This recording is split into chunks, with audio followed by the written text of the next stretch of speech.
ఈరోజు రాచూరి వంశస్థులము అనేసి కొంతమంది ప్రెస్ మీట్ పెట్టడం జరిగింది. మమ్మల్ని క్షమించండి, మేము మా పద్ధతి మార్చుకుంటాము, ఎవరిని ఇబ్బంది పెట్టము, పాపంపేట వాసులను ఇబ్బంది పెట్టము అంటూనే జ్ఞానోదయం కలిగింది అనమాట. వాళ్ళకి ప్రజలు చెప్పులతో కొడతారనో, తరిమి కొడతారనో, ఇక్కడ ఉన్నటువంటి ప్రజాప్రతినిధికి ఈ రాచూరి వంశస్థులకు వాళ్ళకి ఏర్పడినటువంటి ఒక అక్రమ వ్యాపార సంబంధము ప్రజలకు అర్థమైందనో, మా ఇంటికి ఎవరు రావడం లేదని పరిటాల శ్రీరామ్ బహిరంగంగా మాట్లాడుతున్నారంటే ప్రజలు వాళ్ళ ఇంటి వరకు వెళ్ళేటువంటి పరిస్థితి లేదనో, ప్రజల్లో వ్యతిరేకత భారీగా వచ్చిందనో, పాపంపేట ప్రాంతంలో పరిటాల సునీత పర్యటించిన 10 మంది కూడా వచ్చేటువంటి పరిస్థితి లేదనో, చివరికి పరిటాల కుటుంబం డైరెక్షన్ లో రాచూరి వెంకట కిరణ్ అనుకుంటా అతను ఇచ్చినటువంటి స్టేట్మెంట్, మేము ఖాళీ భూములకు మాత్రమే ఖాళీ భూముల కోసం మాత్రమే పోరాడతాము, మాకు హక్కు ఉంది, మేము నష్టపోయినాము, మా పెద్దల ఆస్తిది, ఇల్లు కట్టుకున్న వాళ్ళ జోలికి పోము, ఖాళీ భూముల కోసమే పోరాడతాము అని ఇచ్చినాడు. నేను మీ ద్వారా అన్ని రాజకీయ పార్టీలకు తెలియజెప్తున్నా, ప్రత్యేకించి పరిటాల సునీతకు తెలియజెప్తున్నా, పాపంపేటను కబ్జా చేసేదానికి ప్రయత్నం చేస్తున్నటువంటి పరిటాల సునీత, వారి కుమారుడు శ్రీరామ్, సిద్ధార్థ, రాచూరి వంశస్థులు మరియు పరిటాల సునీత యొక్క శిష్య బృందానికి నేను తెలియజేస్తున్నా. ఏం తెలియజేస్తున్నా అంటే, అరే అవులే రాచూరి వెంకట కిరణ్, హక్కు విడుదల చేస్తావా? హక్కు విడుదల చేస్తావా? ఎక్కడుంది వై నీకు హక్కు? ఎక్కడుంది? 1948లో ఎస్టేట్ అబాలిషన్ యాక్ట్ వచ్చింది. అంటే స్తోత్రీయం భూములు అనుభవిస్తున్న వాళ్లకు ఆ భూమి పైన హక్కు ఉండదనేసి ఎస్టేట్ అబాలిషన్ యాక్ట్ వచ్చింది. 1967లో నెల్లూరు సెటిల్మెంట్ ఆఫీస్ ఏర్పాటైంది. దాని తర్వాత స్తోత్రీయందారుల వద్ద కొనుగోలు చేసిన వాళ్ళు, అక్కడ వ్యవసాయం చేస్తున్నటువంటి వాళ్ళు, పొజిషన్లో ఉన్న వాళ్ళు అందరూ కూడా తమ తమ పేర్లతో నెల్లూరు సెటిల్మెంట్ డాక్యుమెంట్ తెచ్చుకున్నారు. గొల్లపల్లి సీతారామయ్య శాస్త్రి కూడా 112 ఎకరాలకు నెల్లూరు సెటిల్మెంట్ డాక్యుమెంట్ తెచ్చుకున్నాడు. మరి మీరు ఏం బీక్తాండ్రి? ఆ రోజు ఏం బీక్తాన్నారు మీరు? మరి మీరు ఆ రోజు మీకు అవకాశం ఉండి, నిజంగా మీ పొజిషన్లో ఏదైనా భూమి ఉండి నిజంగా మీరు అమ్ముకోకుండా ఉండింటే, నిజంగా మీరు ఆ రోజులో హక్కులు విడుదల చేయకోకుండా ఉండింటే, మీకు ఆ రోజే అవకాశం ఉండింది నెల్లూరు సెటిల్మెంట్ డాక్యుమెంట్ తెచ్చుకోవడానికి. ఇక ఈ రోజు నెల్లూరు సెటిల్మెంట్ డాక్యుమెంట్ ప్రతి ఒక్క సర్వే నంబర్కి వచ్చినాయి, స్తోత్రీయందారులకు హక్కు లేదు, వారి వద్ద ఎటువంటి వ్యాలిడ్ డాక్యుమెంట్స్ లేవనేసి ఎంఆర్ఓ గారు గవర్నమెంట్ ప్లీడర్, హైకోర్టు గవర్నమెంట్ ప్లీడర్కి రాసినాక, మీరు డిస్ట్రిక్ట్ రిజిస్ట్రార్ దగ్గరికి వెళ్ళి అడిగినాక, హక్కు విడుదల చేసుకోవడానికి మీకు హక్కు ఉండాలి కదా నాయనా అని డిస్ట్రిక్ట్ రిజిస్ట్రార్ కూడా మీకు తేట తెల్లంగా చెప్పినాక, మీరు ఎవరిని చూసుకొని ఖాళీ భూముల జోలికి పోతామంటున్నారు? మీ వెనక ఉన్న వాడెవడు ఎంత పెద్ద పాలేగాడేవాడు? మీ వెనకున్నాడు 100 ఎకరాల ఖాళీ భూములను సెటిల్మెంట్ చేస్తాం రమ్మని పిలిచినోడు పరిటాల శ్రీరామ్, ఇళ్ళ జోలికి పోమని. సుంతమ్మక్క అప్పుడు సెటిల్మెంట్ చేసింది 106 సర్వే నంబర్లో విద్యారాయణ నగర్ లో, అందరితోనూ డబ్బులు కట్టించి అట్లా ఇది కూడా సెటిల్మెంట్ చేస్తుంది. రాండి అని పిలిచిన వాళ్ళు పరిటాల సునీత శిష్య బృందం ప్రెస్ మీట్ పెట్టి, మరి నువ్వు కూడా ఖాళీ భూముల జోలికి మాత్రమే పోతున్నామంటే అందరు ఒకటే మాట మాట్లాడుతున్నారా? మీరు ఏం చేస్తున్నారా? ఏం జరుగుతుందిడా? జనం చెవులో క్యాలీఫ్లవర్ పెట్టాలని ఉన్నారా? మీకు హక్కే లేని భూములు. మరి ఈరోజు అందరూ కూడబలుకొని మీతో వీడియో చేయించినారు. ఎందుకు వీడియో చేయించినారా అంటే, ప్రజలు మిమ్మల్ని చేదరించుకుంటా ఉన్నారు. పరిటాల కుటుంబాన్ని ప్రజలు చెదరించుకుంటున్నారు. పాపంపేటలో వందల ఎకరాల భూములను ఆక్రమించుకునేటువంటి గట్టి ప్రయత్నం జరుగుతోంది. ప్రభుత్వ సాయంతో, జిల్లా యంత్రాంగం సాయంతో, స్థానిక రెవెన్యూ అధికారుల సాయంతో అనేది ఈ జిల్లా వ్యాప్తంగా చర్చ జరుగుతా ఉంది. రాష్ట్ర వ్యాప్తంగా పరిటాల కుటుంబము తెగబడింది. పరిటాల సునీత తెగబడింది.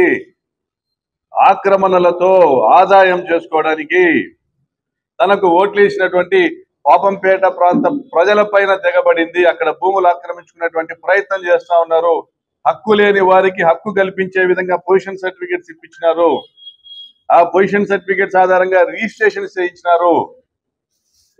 మరి వాటి ఆధారంగా పిలిచి దందాలు చేస్తా ఉన్నారు. ఇప్పటికే సుమారుగా వసూళ్లు చేసినారు, వసూళ్లు చేయబోతున్నారు, కూల్చివేస్తామని బెదిరిస్తా ఉన్నారు అని రాష్ట్ర వ్యాప్తంగా చర్చ జరిగినాక, వారి అధిష్టానం కూడా వారిని చీకొట్టినాక, ఇక్కడ ప్రజలు ఉద్యమించినాక, అన్ని రాజకీయ పార్టీలు వ్యతిరేకించినాక, రోడ్ల మీదకి వచ్చినాక, జిల్లా కలెక్టర్ నేరుగా ఈ రాచూరి వంశస్థులతో కూర్చొని కాఫీ తాగినాక, ఆ చిత్రాలు బయటికి వచ్చినాక, ఈ రోజు ఈ కుట్రలో భాగస్వాములు ఎవరో తేల్చి చెప్పాల్సిన అవసరము కలెక్టర్ గారికి కల్పించడం వల్ల, మేమందరము కల్పించడం వల్ల సబ్ రిజిస్ట్రార్ ని సస్పెండ్ చేసినారు. మరి మీ రిజిస్ట్రేషన్ 20 ఎకరాలకు మీ రిజిస్ట్రేషన్ కరెక్ట్ అయితే ఎందుకు సస్పెండ్ చేస్తారా? వచ్చుందా మీ దగ్గర? ఏముంది మీ దగ్గర? మీ రిజిస్ట్రేషన్ 20 ఎకరాలకి కరెక్ట్ అయితే ఎందుకు సస్పెండ్ చేస్తారు? హక్కు లేని వారికి ఆ 20 ఎకరాలను తప్పుడు డాక్యుమెంట్ల ద్వారా రిజిస్టర్ చేశారు కాబట్టి సస్పెండ్ చేశారు. 176 ఎకరాలకు పొజిషన్ సర్టిఫికేట్ ఇచ్చినటువంటి ఒక సర్వేయర్ను, ఒక విఆర్ఓను సస్పెండ్ చేయడానికి సిద్ధపడతా ఉన్నారు. మరి వారి స్థాయి ఏంది, వారి బతికేంది? 176 అంటే దాదాపుగా 2000 కోట్ల రూపాయల విలువైనటువంటి ఆస్తిని మీకు పొజిషన్ సర్టిఫికేట్ రాసిచ్చినారంటే వారి వెనక ఎవరున్నారో ప్రజలకు అర్థం కాదా? పరిటాల సునీత పాత్ర లేకుండా, పరిటాల సిద్ధార్థ్ ఆర్థిక సాయం లేకుండా మీరు ఇవన్నీ చేయగలిగారా? మరి రిజిస్ట్రేషన్ ఫీజు 1,75,00,000 కట్టినారు 20 ఎకరాలకి. నెత్తిన రూపాయి పెడితే పావులాగా పోనోళ్ళు 1,75,00,000 ఎక్కడి నుంచి తెచ్చి కట్టారు? వెంకట చౌదరి అకౌంట్ లో నుంచి వచ్చినాయా? సుభాష్ రెడ్డి అకౌంట్ లో నుంచి వచ్చినాయా? శ్రీరాముల అకౌంట్ లో నుంచి వచ్చినాయా? లేదా వారందరికీ ఏదైనా కన్స్ట్రక్షన్ కంపెనీ నుంచి వచ్చినాయా? లేదా ఏదైనా ప్రజాప్రతినిధి కుమారుడు అకౌంట్ నుంచి వచ్చినాయా? ఇవన్నీ తెలియాల్సిన అవసరం ఉంది. ఒక విఆర్ఓనో ఒక సర్వేయర్నో సస్పెండ్ చేసి చేతులు దూపుకున్నామో, ఇదంతా సమస్య నెత్తికి చుట్టుకుంది. రాచూరి కిరణ్ ప్రెస్ మీట్ పెట్టి మేము ఈ భూముల జోలికి పోము, క్షమించండి, ఖాళీ భూముల జోలికే పోతాం, అశ్వత్థామ హత కుంజరహ అంట. మేము మీ ఇళ్ల జోలికి పోము, మీ వరకు రాము అని చెప్తూనే ఖాళీ భూముల జోలికి వెళ్తామంటున్నారు. మరి చివరిగా నేను తెలియజేస్తా ఉన్నా, కమ్యూనిస్ట్ పార్టీ ఆఫ్ ఇండియా ఈ ప్రాంతంలో గత అనేక ఎన్నికల్లో కమ్యూనిస్ట్ పార్టీ ఆఫ్ ఇండియా ఈ ప్రాంతంలో గత అనేక ఎన్నికల్లో పరిటాల సునీతకు మద్దతు తెలిపింది. పరిటాల సునీతకి ఇబ్బంది ఉన్నప్పుడంతా ఆపన్న హస్తం అందించింది. మీరందరూ సిపిఐ అంటారేమో, నాకు సిపిఐ అంటే నా దృష్టిలో వేరే అర్థం ఉంది. నేను కమ్యూనిజాన్ని గౌరవిస్తా, కమ్యూనిస్ట్ పార్టీ సిద్ధాంతాల్ని గౌరవిస్తా, కానీ సిద్ధాంతాలు లేని వ్యక్తుల్ని నేను గౌరవించను. ఈరోజు 14 ఇళ్ళు నేలమట్టమైనప్పుడు ఎక్కడికి పోయింది సిపిఐ పార్టీ? 14 ఇళ్ళు ఈ ప్రాంతంలో నేలమట్టమైనప్పుడు సిపిఐ పార్టీ ఎక్కడ పోయింది? పరిటాల సునీత ఎమ్మెల్యే అయినాక ఆ 106 సర్వే నంబర్ పైన తప్పుడు డాక్యుమెంట్లతో తీసుకొచ్చినటువంటి ఒక జడ్జిమెంట్ అడ్డం పెట్టుకుని ఆ ప్రాంతంలో ప్రజల్ని బెదిరించినప్పుడు ఎక్కడ పోయింది సిపిఐ పార్టీ? మరి ఈ ప్రాంతంలో 20 ఎకరాల తప్పుడు డాక్యుమెంట్లతో రిజిస్ట్రేషన్ చేసుకుని వేల కుటుంబాలకు నిద్ర లేకుండా చేసినప్పుడు ఎక్కడ పోయింది సిపిఐ పార్టీ?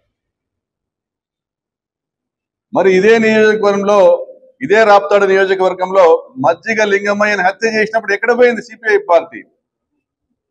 ఇదే రాప్తాడు నియోజకవర్గంలో 14 సంవత్సరాల దళిత బాలికను పాశవికంగా నెలల తరబడి అత్యాచారం చేసినప్పుడు ఎక్కడ పోయింది కమ్యూనిస్ట్ పార్టీ ఆఫ్ ఇండియా? మరి ఇదే రాప్తాడు నియోజకవర్గంలో అంతరినీవా కాలువ కాంక్రీట్ లైనింగ్ల ద్వారా లక్షల ఎకరాలు బిల్ అవుతున్నాయన్నప్పుడు ఎక్కడ పోయింది కమ్యూనిస్ట్ పార్టీ ఆఫ్ ఇండియా? మరి ఈరోజు పరిటాల కోటలు బీటలు బారినాయి, వారి గౌరవం మసకబారింది, ప్రజలకు వారి నిజ స్వరూపం తెలిసిపోయిందన్నాక ఈరోజు వచ్చారేంటి? మరి తెలుగుదేశం పార్టీ కార్యకర్తలు పిలిస్తే సెటిల్మెంట్లకు ప్రజలు రావడం లేదనా? పాపంపేట ప్రాంత వాసులు రావడం లేదనా? ఈరోజు కొత్తగా మీరు వచ్చారని నేను ప్రశ్నిస్తా ఉన్నా. రామకృష్ణ గారు, ఈ ప్రాంతం నుంచి శాసనసభ్యులుగా మీరు చట్టసభకు ఎన్నికైనారు. ఇది ప్రైవేట్ డిస్ప్యూట్ అని చెప్తా ఉన్నాడు పరిటాల శ్రీరామ్. ఇది ప్రైవేట్ డిస్ప్యూట్, భూములు గల ఆసామికి అందులో నివాసం ఉన్న వారికి ప్రైవేట్ డిస్ప్యూట్ అని చెప్తున్నాడు పరిటాల శ్రీరామ్. ఒక ఎమ్మెల్యే కుమారుడు చెప్పాల్సిన మాటేనా ఇది? ఇది ప్రజల సమస్య. ఇది ప్రజల ఆస్తుల పైన కబ్జాదారుల కన్నులు పడినప్పుడు వారి కన్నులు పీకడానికి సిద్ధపడాల్సినటువంటి ప్రజా ప్రతినిధి మాట్లాడవలసినటువంటి మాటలు ఇవేనా? పరిటాల సునీత ఎక్కడ పోయింది? 14 ఇళ్లు నేల కూలుస్తున్నారన్నప్పుడు ఆక్రందనలతో ఆ బాధిత కుటుంబాలు వారి గడపలు తొక్కి వారి కాళ్ళ మీద పడినప్పుడు ఎక్కడ పోయింది పరిటాల సునీత? ఆ రోజు ఎక్కడ పోయింది కమ్యూనిస్ట్ పార్టీ? వారి ఇల్లు నేల కూరుస్తున్నారన్నప్పుడు ఫోన్ లాప్ చేసుకొని ఈ కుట్రలో భాగస్వామి అయినటువంటి పరిటాల శ్రీరామ్ వారికి ఒక అభయం ఇచ్చి, మీ ఇళ్ల జోలికి ఎవరు రారని అభయం ఇచ్చి నమ్మించి ఇల్లు కూల్చేసినటువంటి పరిటాల శ్రీరామ్ ఎక్కడికి పోయినారు? మళ్ళీ ఎక్కడికి పోయినారు ఆ రోజు మీరు కమ్యూనిస్ట్ పార్టీ వాళ్ళు?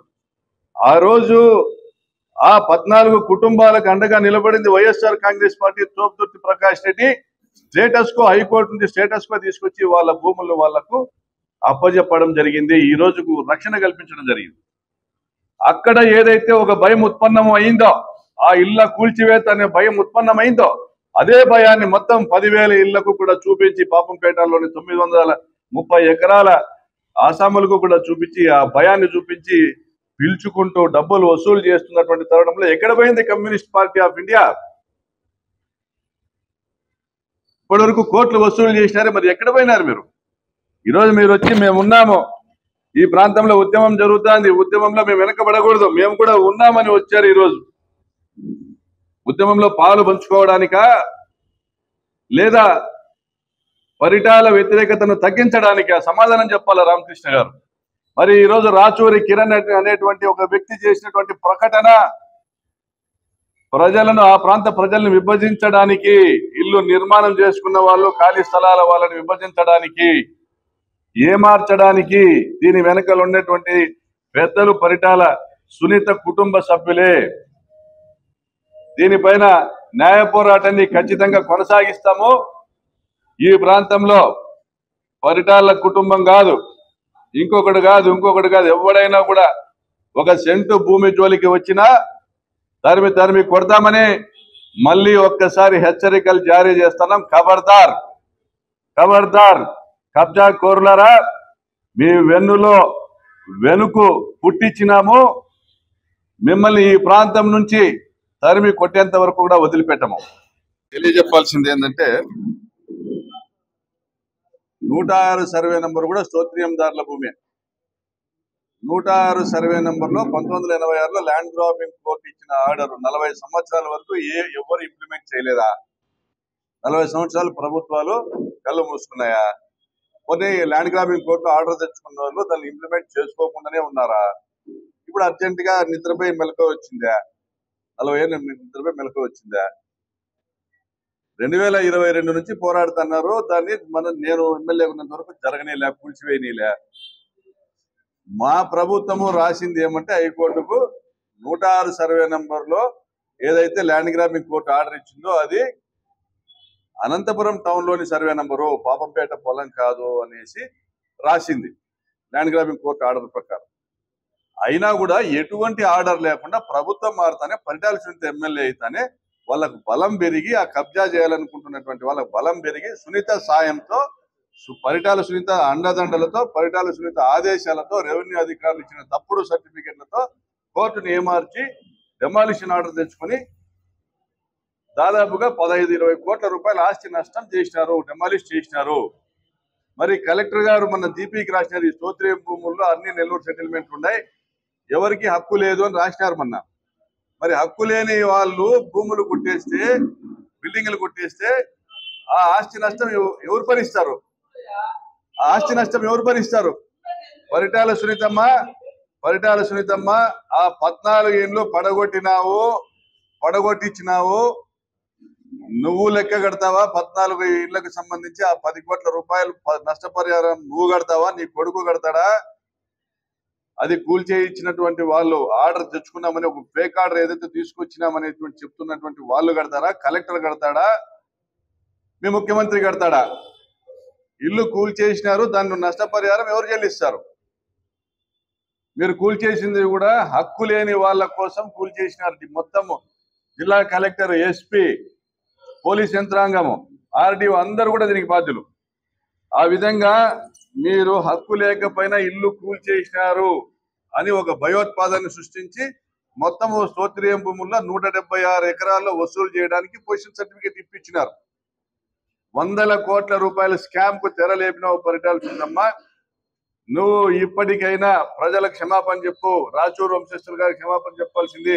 వాళ్ళు పీనట్స్, వాళ్ళ దగ్గర 10 రూపాయల డబ్బు లేవు, వాళ్ళే చెప్పుకుంటున్నారు. వాళ్ళు ఎవరికైతే జీపే చేసినామన్నారో మీ ఊరు వాళ్ళకి, మీ గంగంపల్లి వాళ్ళకి ఎవరైతే జీపే చేసుకున్నారో మీ గంగంపల్లి వాళ్ళ దగ్గర రూపాయలు ఎక్కలేదు. మీ అత్తగారు ఊరు సీర్పి కొట్టాల వాళ్ళ దగ్గర రూపాయలు ఎక్కలేదు. మరి విఆర్ఓ మీ ఊరు అతనే. మరి మీరందరూ కూడబలుకొని నసనకోట పంచాయతీ వాళ్ళందరూ కూడబలుకొని ఇక్కడ పెద్దగా 100 ఎకరాల భూములు కొట్టేయాలని ప్రయత్నం చేశారు. ప్రజలకు అర్థమైతుంది. నువ్వు క్షమాపణలు చెప్తూ ఈ 14 కుటుంబాలకు 10 కోట్ల రూపాయల నష్టపరిహారం చెల్లించాలని డిమాండ్ చేస్తా ఉన్నాము. దీనిపైన పోరాటం చేయమని సిపిఐ వారిని కోరుతా ఉన్నాం.